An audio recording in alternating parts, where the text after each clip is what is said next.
America के पूर्व NSA John Bolton, उनका बड़ा दावा, पीएम मोदी ट्रंप के संबंध अब खत्म हो गए। पीएम मोदी और ट्रंप के संबंध अब खत्म हो गए। जॉन बोल्टन का कहना है, पहले दोनों के बीच मजबूत व्यक्तिगत संबंध थे। टैरिफ ने अमेरिका और भारत संबंधों को दशकों पीछे धकेल दिया है। ट्रंप और मोदी के जो व्यक्तिगत संबंध थे प्रगाढ़ थे, लेकिन अब वो समाप्त हो गए। रीडिंग ठीक है सर? नहीं, जो देखिए, जो बोल्टन साहब है ना, ये भी हाँक सेक रहे हैं घी में अभी। अच्छा, आग जल रही बात है कि हाँ। कोई संबंध खराब नहीं हुए, चाहे ट्रंप साहब बोल ले। जो इंडिया की स्ट्रैटेजिक ऑटोनॉमी की बात है ना, वो प्रूव हो गई कि देखो भैया, जो हम करेंगे जो अच्छा है, आपसे हम जी इंजन भी ले लेंगे, F-35 नहीं लेंगे, हम उससे ले लेंगे 57 Su-57। और देखिए, सबसे बड़ी बात हुई है, जहां पर हमको अच्छा लगेगा देश के हित के लिए। आप कहोगे कि किसानों के लिए आप ये खोल दो, डेयरी खोल दो, फिश खोल दो, नहीं खोलेंगे। और उन्होंने कहा है, चाहे हमारी पर्सनल रिलेशन भी खराब हो जाए, मोदी ने कहा ना, मगर मैं एकदम दीवार की तरह खड़ा रहूंगा।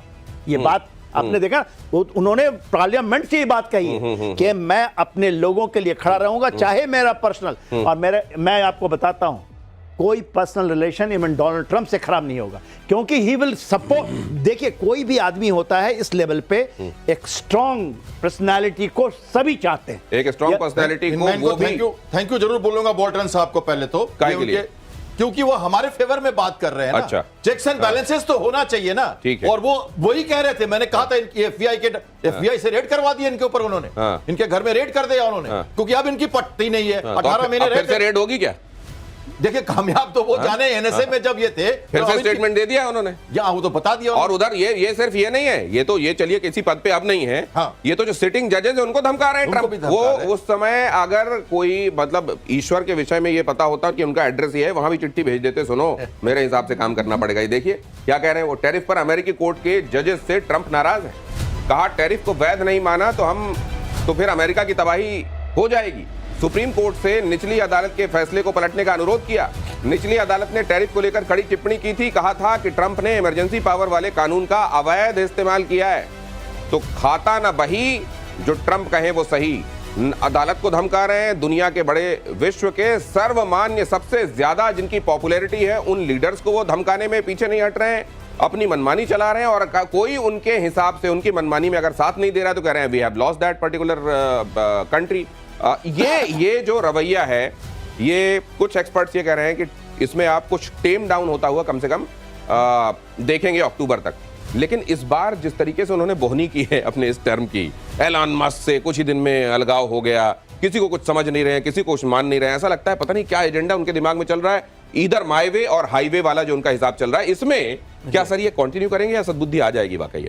देखिए, ये तो कर जाएंगे, चल जाएंगे। अगर सुप्रीम कोर्ट ने फैसले में निचली अदालत के फैसले को सही ठहराया तो आएगी सद्बुद्धि या अपने आप आएगी? अपने आप आएगी। देखिए, इनको निकलना है, उस गली से निकलना है जो इन्होंने कर दिया, जो आर्ट ऑफ। अच्छा, आप ये कह रहे हैं कि अब ये अपने किए हुए में इतना आगे बढ़ गए कि इनको एस्केप रूट नहीं मिल रहा है, वरना ये खुद भी चाहते हैं रिवर्ट करना। एब्सोल्युटली, इनको नहीं पता है। देखिए क्या खेल खेल रहे हैं। ही इज डूइंग इट, जो कहते हैं ना, डील करते हैं अपने पब्लिक के साथ। 33 करोड़ लोगों के साथ डील कर रहे हैं। क्या डील किया इन्होंने?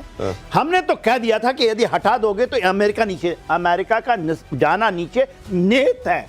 21वीं सदी में अमेरिका जाएगा। उसका डेट ट्रैप इतना बड़ा है, उसका आपको $37 ट्रिलियन है। अच्छा। आप कैसे करेंगे? डी डॉलराइजेशन निहित है, आप कितना भी रोकिएगा।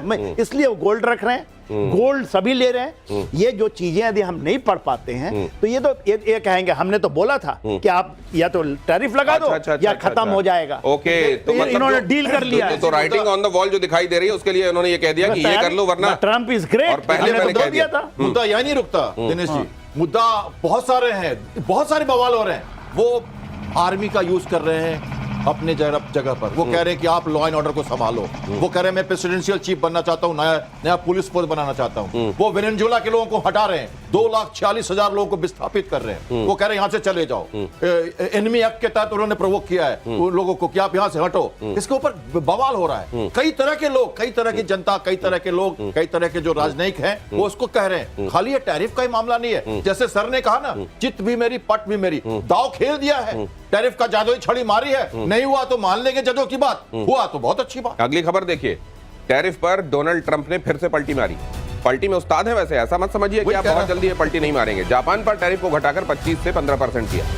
अमेरिका जापान बिजनेस डील पर ट्रंप की मुहर, दोनों देशों के बीच महीनों की बातचीत के बाद यह फैसला लिया गया। इसके तहत अब जापान जो भी सामान अमेरिका को भेजेगा उस पर 15% टैरिफ लगेगा, जो पहले 25% का टैरिफ था। मतलब 25 से अब घटाकर ये 15 कर दिया गया है। तो डोनाल्ड ट्रंप अगर किसी देश पर कोई टैरिफ लगा भी रहे हैं तो वो फिर आप ये समझें कि वो स्थायी तरीके से लग गया और उनका कोई सतत सोच का नतीजा अब ये लंबे समय तक दिखेगा, नहीं। उसको वो केवल एक तरीके से चाबुक के तौर पर इस्तेमाल करते हैं। उनकी धुन पर नाचने वाले जो मुल्क हैं उनको लेकर बहुत जल्दी। लेकिन भारत ने कह दिया हम अपने हितों की कीमत पर आपकी कोई बात नहीं मानेंगे। और ये इसी को कहा जाता है स्ट्रैटेजिक इंडिपेंडेंस, कि हम अपनी रणनीतिक स्वायत्तता, ऑटोनॉमी बनाए रखेंगे।